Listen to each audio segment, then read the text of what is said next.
नमस्कार, स्वागत है आपका मुनाफे की मंडी में, जहां हम आपको कमोडिटी मार्केट की तमाम बड़ी खबरें बताते हैं। साथ ही आपके लिए इंट्राडे, पोजिशनल और लॉन्ग टर्म के हिसाब से भी कॉल्स लेकर आते हैं। आज हमारे साथ 3 मेहमान हैं जो आज आपकी मदद करेंगे। अनुज गुप्ता हैं, HDFC सिक्योरिटीज़ के कमोडिटी हेड हैं। हमारे साथ तरुण सत्संगी हैं यूनिवर्स से, और साथ ही अमित खरे हैं गंगा कमोडिटीज से। आप तीनों मेहमानों का बहुत बहुत शुक्रिया। शुरुआत गोल्ड से करते हैं। हालांकि शुरुआती कारोबार में तेजी दिख रही थी, लेकिन अब यहां पर मुनाफा वसूली दिख रही है। फेड के फैसले हालांकि बाजार के अनुमान के मुताबिक था। बाजार अब यही मानकर चल रहा है कि जुलाई से पहले ब्याज दरों में किसी भी तरह की कोई कटौती नहीं होगी, क्योंकि फेड चाहता है कि जो ट्रेड पॉलिसी है यूएस की, उस पर कुछ सफाई आ जाए, जो अनसर्टेनिटी है वो खत्म हो जाए, उसके बाद ही पॉलिसी डिसीजन कुछ लिए जाएं। आप बताइए तरुण जी, क्या लग रहा है गोल्ड पर, क्या आगे क्या दिख रहा है? कल एक प्रेस कॉन्फ्रेंस भी है ट्रंप की। अनसर्टेनिटी तो ट्रेड पॉलिसी को लेकर काफी ज्यादा है। आप क्या कहेंगे, गोल्ड में क्या करना चाहिए सर? हाय, good morning Vishwa Mohan ji. Good morning sir. See, जैसा कि हमको लगता है शॉर्ट टर्म में गोल्ड के अंदर करेक्शन आ सकता है, और ऑलरेडी हमने देखा है लास्ट 1.5 वीक के अंदर साइडवेज मूवमेंट रहा है और डाउन साइड बायस टिल्टेड रहा है।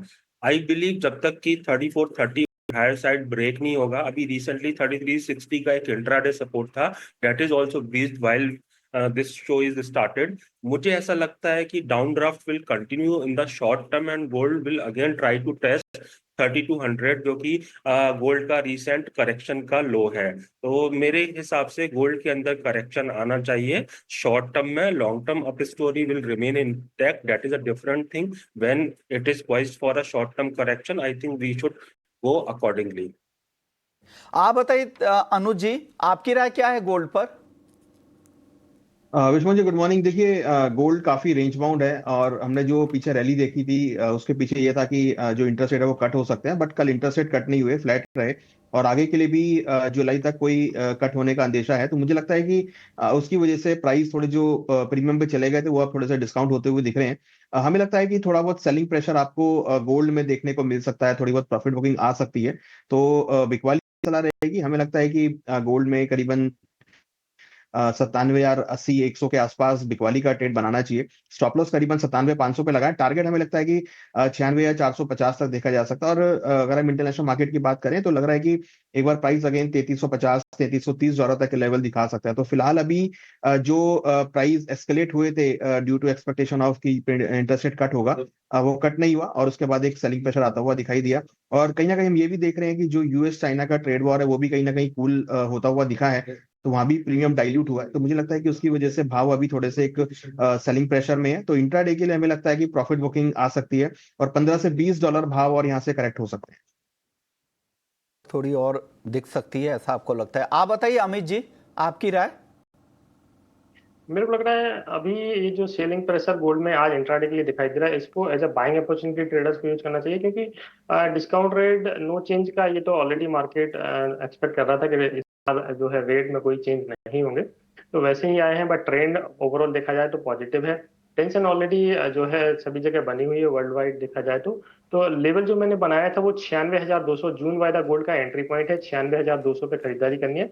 97,200 का इंट्राडे का टारगेट रहे। 95,900 का स्ट्रेट स्टॉप लॉस रहेगा।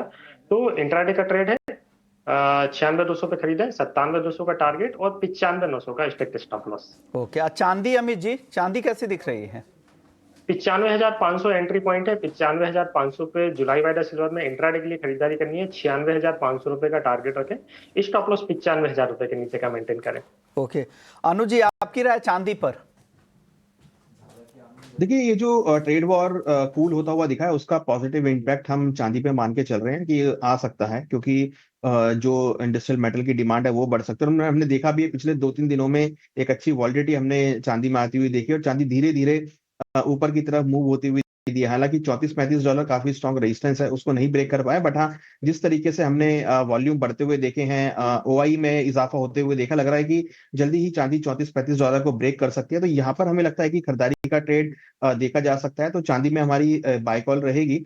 चांदी में करीबन 96,000 के आसपास खरीदारी करें। 95,380 का स्टॉप लॉस लगाएं। टारगेट करीबन 97,100 तक आ सकता है। हमें लगता है कि अगर चांदी इस बार 34 और 35 डॉलर को ब्रेक करती है तो फिर 37 से लेकर 40 डॉलर तक के लेवल देखे जा सकते हैं, और अगेन चांदी 1 लाख का लेवल को दिखा सकती है। तो सेंटिमेंट धीरे धीरे पॉजिटिव होते हुए दिख रहे हैं, डेटा भी पॉजिटिव शो कर रहा है, तो चांदी में हमारी बाय कॉल रहेगी। चांदी आप भी खरीदारी की सलाह दे रहे हैं। क्रूड की बात करते हैं, क्रूड में आज तेजी दिख रही है फिर से। तरुण जी, क्रूड पर आपकी राय? I think trade war concern is हुआ है, जिसकी वजह से हमने सेंटीमेंट इंप्रूव होते हुए देखा है। उसका सीधा सीधा इम्पैक्ट ऑयल के प्राइसेस पे लास्ट 2 डेज के अंदर देखने को मिला है। डिप्स के चलते 4920 और 4900 के आसपास अगर प्राइस आते हैं, इट्स अ गुड बाय। जब तक कि 4770 के नीचे प्राइस नहीं जाएंगे, करेक्शन नहीं आएगा, एंड मुझे लगता है कि 5100 इन द शॉर्ट टर्म प्राइस देखने को मिल सकते हैं। कितना सर, इस हफ्ते कल तक या अगले हफ्ते तक? 3 to 5 days। ओके, आप बताइए अनुज जी, आपके पास कोई ऑप्शंस में ट्रेड है क्या क्रूड में आज? फ्यूचर्स में बाय कॉल है, करीबन 4935 के आसपास खरीदारी करें, 4880 का स्टॉप लॉस लगाएं, टारगेट 5065 का लगाएं। तो फ्यूचर में तो बाय कॉल रहेगा। और अगर हम ऑप्शंस की बात करें तो मुझे लगता है कि 5000 का कॉल ऑप्शन जो कि करीबन 109 के आसपास चल रहा है, उसमें खरीदारी का ट्रेड बना सकते हैं। 68 का स्टॉप लॉस लगाएं, टारगेट ऊपर में 150 तक देखा जा सकता है। तो यहाँ पर भी हमें लगता है कि खरीदारी का ट्रेड रहेगा, तो ऑप्शन में भी 5000 का कॉल बाय कर सकते हैं। 5000 के स्ट्राइक की कॉल भी खरीद सकते हैं, फ्यूचर्स में भी खरीद सकते हैं। अमित जी, आप भी बाई साइड में ही हैं क्रूड में? बिल्कुल, बॉटम ऑलरेडी बन चुका है 4800 के आसपास। अगर इंट्राडे के लिहाज से देखें तो एंट्री पॉइंट थोड़ा सा दूर है, 4910 के आसपास अगर प्राइस मिलते हैं तो खरीदारी करनी है। इंट्राडे का टारगेट 5050 का है और 4860 का स्टॉप लॉस है। ऑप्शन का ट्रेड अनुज जी के साथ में जाना चाहूंगा। 100 रुपए के आसपास 5000 की कॉल ऑप्शन में जो है खरीदारी की जा सकती है। 70 रुपए का स्टॉप लॉस लगाएं, 70 का। ऊपर में 140 तक के टारगेट इसमें रख सकते हैं। ओके, चलिए नेचुरल गैस की बात करते हैं। एनजी में आज तेजी है, बाकी काउंटर के मुकाबले आज एनजी सबसे ज्यादा तेज है। कल भी तेजी थी 3 से 4% के आसपास की। अनुज जी, क्या कॉल है नेचुरल गैस पर? नेचुरल गैस अगर आप देखेंगे तो काफी वॉलेटाइल रहा है। 300 के ऊपर जब से ट्रेड कर रहा है तो एक रेंज बाउंड मोमेंटम है, कोई क्लियर ट्रेंड नहीं है, बट हाँ फिर भी सस्टेन करने में कामयाब रहा है। तो टेक्निकल पर्सपेक्टिव से हमें लगता है कि बाइक साइड में आ सकते हैं। तो करीबन 304 के आसपास खरीदारी का ट्रेड बनाए, 295 का स्टॉप लॉस लगाए, टारगेट करीबन 315 तक देखने को मिल सकता है। और अगर हम ऑप्शन की साइड जाएं तो हमें लगता है कि 310 का खरीदारी के तौर पे देख सकते हैं। 16 रुपए 90 पैसे चल रहा है अभी, तो 10 रुपए के स्टॉप लॉस से खरीदारी का ट्रेड बना सकते हैं। ऊपर हमें लगता है कि 21 से 22 का मूवमेंट आ सकता है। अगर हम एक ओवरऑल रेंज की बात करें तो नीचे में करीबन 280 और ऊपर में करीबन 330, ये रेंज हमें लगता है कि नेचुरल गैस में इंटैक्ट रहेगी, और इस रेंज में ही हमें लगता है कि प्ले करना चाहिए। 330 एक रेजिस्टेंस है, अगर उसके आसपास मिले तो वहां फिर प्रॉफिट बुक कर सकते हैं। तो ये रहा नेचुरल गैस पे आपकी तरफ से। अमित जी, आपकी कॉल क्या है एनजी में? एनजी में मेरे को लग रहा है जो अभी कल की जो तेजी आई है वो आज कहीं ना कहीं रुकती हुई नजर आ रही है। एज पर चार्ट अगर मैं देख रहा हूँ तो 312 के आसपास एक सप्लाई जोन चार्ट पे बना हुआ है। तो अगर प्राइजेस 312 के आसपास मिलते हैं तो 318 रुपए के स्टॉप लॉस के साथ एक बिकवाली का ट्रेड ट्रेडर्स को करना चाहिए। 299 रुपए तक के टारगेट जो है इसमें देखने को मिल सकते हैं। ये कल तक का ट्रेड रहेगा। ओके, चलिए, तो आपको लग रहा है कि यहाँ से दबाव बन सकता है, लेकिन अनुज जी का भी यही कहना है कि बहुत ज़्यादा तेज़ी नहीं है, लिमिटेड तेज़ी के लिए करे। लिमिटेड अपसाइड के लिए यहाँ पर उनकी तरफ से बाइंग कॉल है, और उनके जो टारगेट है नेचुरल गैस के अनुज जी के साइड में वो 315 तक जाने की उम्मीद है, वहाँ से फिर दबाव की संभावना है। बेस मेटल्स को देखें तो आज एल्यूमिनियम को छोड़ दे तो सारे काउंटर कमज़ोर नज़र आ रहे हैं। तरुण जी, बेस मेटल्स में क्या होगा आगे? आई थिंक अगर हम ब्रॉडर रेंज की बात करते हैं तो कंसोलिडेशन मार्केट में देखने को मिल रहा है। कॉपर 820 से 865 का रेंज बना चुका है। कोई भी नेगेटिव न्यूज आती है तो वो 830 820 तक आ जाता है। जैसे ही ट्रेड वॉर की तरफ पॉजिटिव इंप्रूवमेंट होते हैं तो कॉपर वंस अगेन 850 से 860 आ सकता है। दायरे का कारोबार है, बट सेंटीमेंट पॉजिटिव है। मुझे ऐसा लगता है डिप्स पे बाय करना बेटर रहेगा इस काउंटर में भी, एंड वंस अगेन 860 865 तक प्राइस देखने को मिल सकते हैं इन the short term. But long term trend तेजी का तभी सेट होगा जब 865 के ऊपर कॉपर के प्राइसेस डेली बेसिस पे क्लोज होंगे और सस्टेन करना चालू करेंगे। 865 के ऊपर अगर सस्टेन करेंगे तो लॉन्ग टर्म में तेजी दिख रही है, और से भी इनको रिकवरी दिख रही है। शॉर्ट टर्म के लिए भी 865 तक जाने की संभावना इनको दिख रही है तरुण जी को कॉपर में। आप बताइए अनुज जी, आपकी टॉपिक क्या है बेस मेटल्स में? देखिए बेस मेटल में एक मिक्स सा ट्रेंड है। जहां कॉपर एक पॉजिटिव टेरिटरी में, वहीं हमने जिंक में एक गिरावट आते हुए देखी है। मुझे लगता है कि मार्केट अभी बेस मेटल का एक रेंज में रहेगा। सो अगर किसी को बाय करना है तो कॉपर में खरीदारी का ट्रेड बना सकते हैं। करीबन 845 में स्टॉप लॉस 839 का लगाएं, टारगेट 853 तक आ सकता है। बट हाँ, मुझे लगता है कि प्रॉमिसिंगली जिंक थोड़ा सा गिरावट की तरफ रहेगा और यहाँ पे सेंटीमेंट डाउन है और इसका टेक्निकल पर्सपेक्टिव भी वीक है। तो मुझे लगता है कि एक अच्छा बेट बेस मेटल में जिंक सेल का हो सकता है। तो जिंक में बिकवाली का ट्रेड बना सकते हैं करीबन 249 में, स्टॉप लॉस 242 का लगाएं, टारगेट करीबन 245-50 तक देखने को मिल सकता है। तो हमें लगता है कि जिंक में बिकवाली का ट्रेड बना के चल सकते हैं। जिंक बेचना है, कॉपर खरीदना है, आपकी तरफ से भी अनुज जी की राय। आप बताइए अमित जी, आपकी राय बेस मेटल्स में। में मेरे को एक बेस फॉर्मेशन जो है चार्ट पे नजर आ रहा है। कॉपर तो ऑलरेडी स्ट्रॉन्ग बना हुआ है, लेकिन एल्यूमिनियम और जिंक बिल्कुल डिमांड जोन के आसपास ही कारोबार कर रहे हैं। मंथली लोज के आसपास हैं और काफी ओवरसोल्ड जोन में बने हुए हैं। अगर लेवल्स की मैं बात करूं तो कॉपर 844 के आसपास जो है एक खरीदारी का ट्रेड ट्रेडर्स को करना चाहिए। 852 रुपए का इंट्राडे का टारगेट रखें। 840 के नीचे का एक स्टॉप लॉस मेंटेन करके चलें। जिंक वायदा 245 के आसपास खरीदारी करें। 245.90 का भी एलटीपी चल रहा है। 250 रुपए का टारगेट रखें। 243 का स्टॉप लॉस रहेगा। वहीं पे अगर एल्यूमिनियम की मैं बात करूं तो 229 के आसपास का भाव है। यहाँ पे खरीदारी करें। 227 रुपए का स्टॉप लॉस लगाएं और ऊपर में 232 रुपए के टारगेट इंट्राडे में देखने को मिल सकते हैं। तो कॉपर एल्युमिनियम यहाँ पे खरीदारी की राय आ रही है अमित जी की तरफ से, शुक्रिया। चलिए आप तीनों बने रहिए, अब वक्त है ब्रेक का। ब्रेक के बाद जब लौटेंगे तो एग्री मार्केट का रुख करेंगे, जहां पर ग्वार और मसालों की चाल कैसी दिख रही है वो बताएंगे। साथ ही शुगर सेक्टर को लेकर एक अहम खबर आ रही है। यूएसडीए की एक रिपोर्ट है उत्पादन को लेकर कि 2025-26 सीजन में चीनी का उत्पादन क्या रह सकता है देश में, और साथ ही इथेनॉल के लिए राइस का जो एलोकेशन है वो बढ़ गया है। इसका क्या बाजार पर असर होगा समझेंगे ब्रेक के बाद। जल्द लौटते हैं।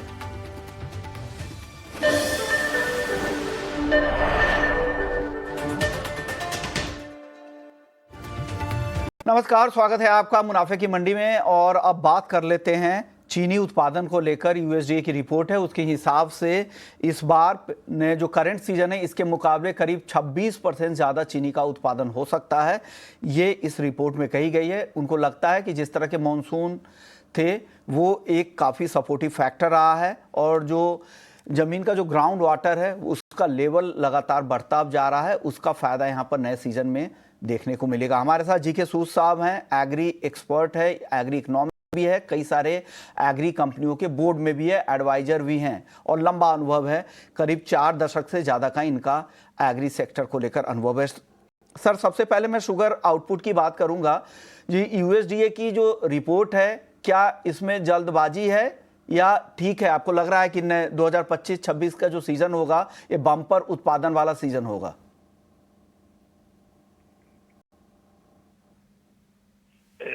ये बिल्कुल जो लोग इंडिया में रिसर्च कर रहे हैं शुगर के बारे में, बहुत कंपनीज के उनके हिसाब से उन्हीं की उसमें सेट होती है। 35 मिलियन टन का है रॉ वैल्यू, जो लगभग 32 मिलियन वाइट वैल्यू में आती है। और 5 अगर समझा जाए इथेनॉल में जाएगा तो 37 हो गया।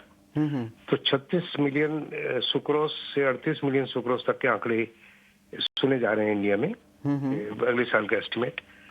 और इसकी वजह यह है कि कर्नाटका महाराष्ट्र सबसे बड़ा वेरिएशन देता है और हमने यहाँ तक देखा 40% का वेरिएशन हो जाता है इन दो स्टेट्स में कई सालों में, कम या ज्यादा।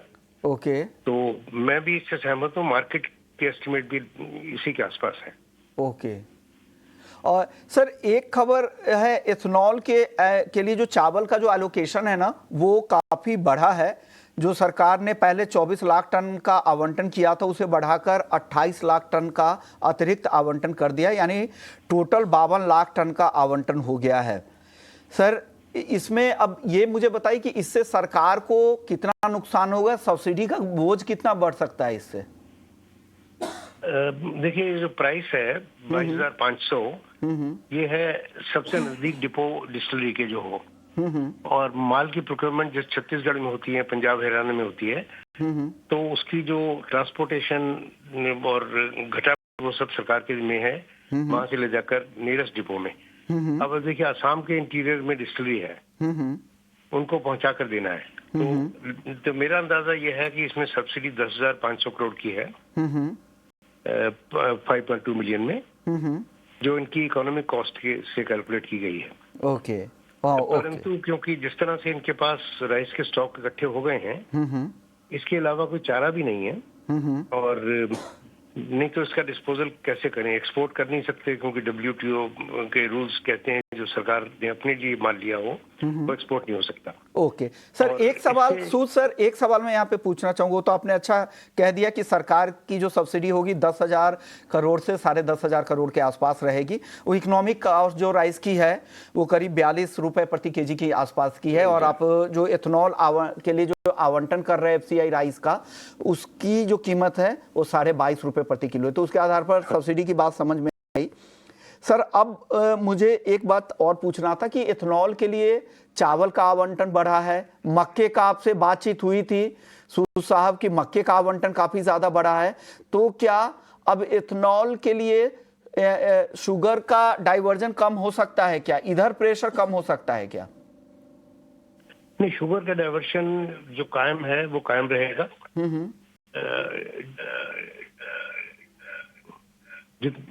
जितना है इस वक्त उसमें कोई कमी नहीं होगी इस साल। ओके, और अगले साल भी 5 मिलियन समझ रहे हैं हम लोग कम से कम बड़ी क्रॉप में। इसमें क्या था कि 13 मिलियन टन जैसे बात हुई थी आपसे, मक्के का इस्तेमाल इस साल होना था जितने टेंडर पास हुए उस हिसाब से। मक्के में थोड़ी टाइटनेस हो गई थी और इससे 3 मिलियन टन मक्के का इस्तेमाल कम रहेगा, तो 10 का रह जाएगा। तो मक्का सिचुएशन जो है पिछले साल से लगभग 10% प्राइसेस चल रही हैं, तो और भी कम हो जाएंगी। और जिन इंडस्ट्रीज ने उसकी इस्तेमाल कम कर दिया था वो फिर दोबारा कर पाएंगी। ओके, और तो ये असर इस पर मक्के पर पड़ेगा, परंतु ये सस्टेनेबल नहीं है। ओके, इतनी सब्सिडी देकर ये प्रोग्राम इथेनॉल वाला, और वर्ल्ड मार्केट में क्रूड ऑयल की प्राइस का कम होती जा रही है। और अगले साल का भी एस्टिमेट यही है कि वर्ल्ड बैंक का कि $7 के आसपास ब्रेंट रहेगा। तो ये देखा जाए कि इस तरह से सब्सिडी देकर फूड ग्रेन्स को इसमें यूज करना सस्टेनेबल है या कोई और तरीका है जिससे कि प्रोक्योरमेंट कम की जाए राइस की। ओके, यानी आपको लग रहा है कि जो इस तरह से अगर सब्सिडी के जरिए इस तरह से ड्राइव करना फ्यूल के लिए सस्टेनेबल नहीं है। और ऐसे समय में जब ऑलरेडी क्रूड के दाम काफी नीचे आ गए हैं तो कोई और क्या विकल्प हो सकता है सर इसके अलावा? अगर फिर दाम कच्चे तेल के तो बढ़ेंगे ही, ऐसा है नहीं कि इसी आसपास में रहेंगे?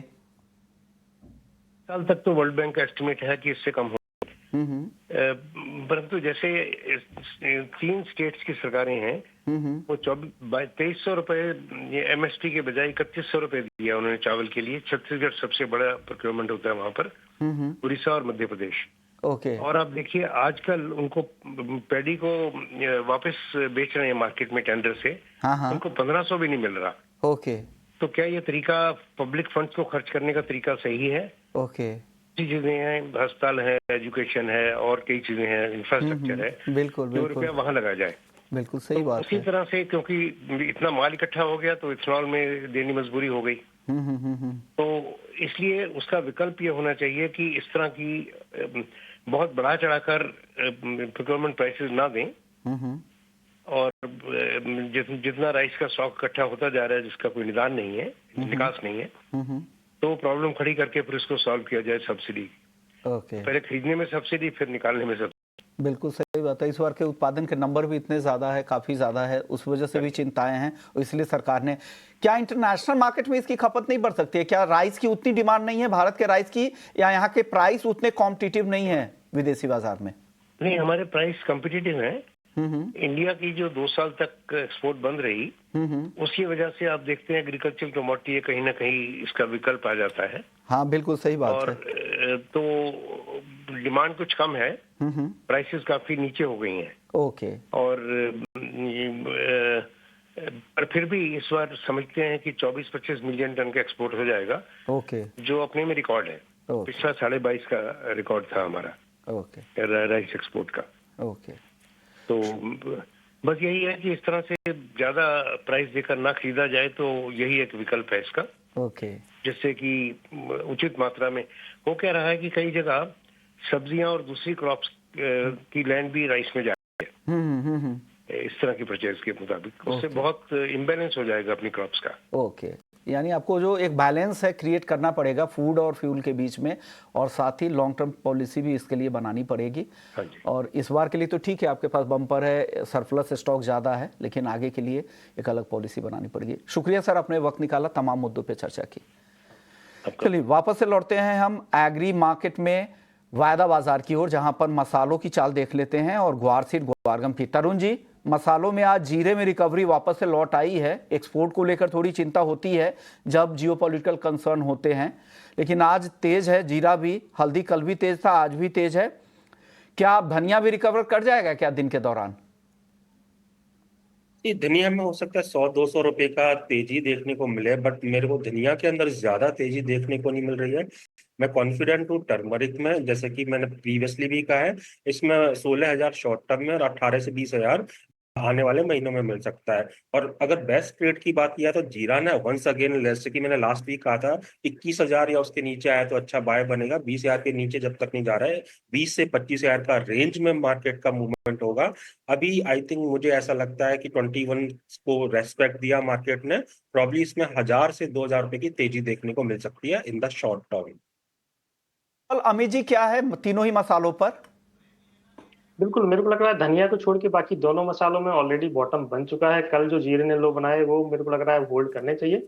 तो अगर एंट्री पॉइंट की मैं बात करूं तो जून वायदा जीरा 21,700 पे फ्रेश खरीदारी ट्रेडर्स कर सकते हैं। अभी 2 से 3 दिनों का टारगेट 22,700 रुपए का रखें, नीचे में 21,300 रुपए का एक स्टॉप लॉस मेंटेन करें।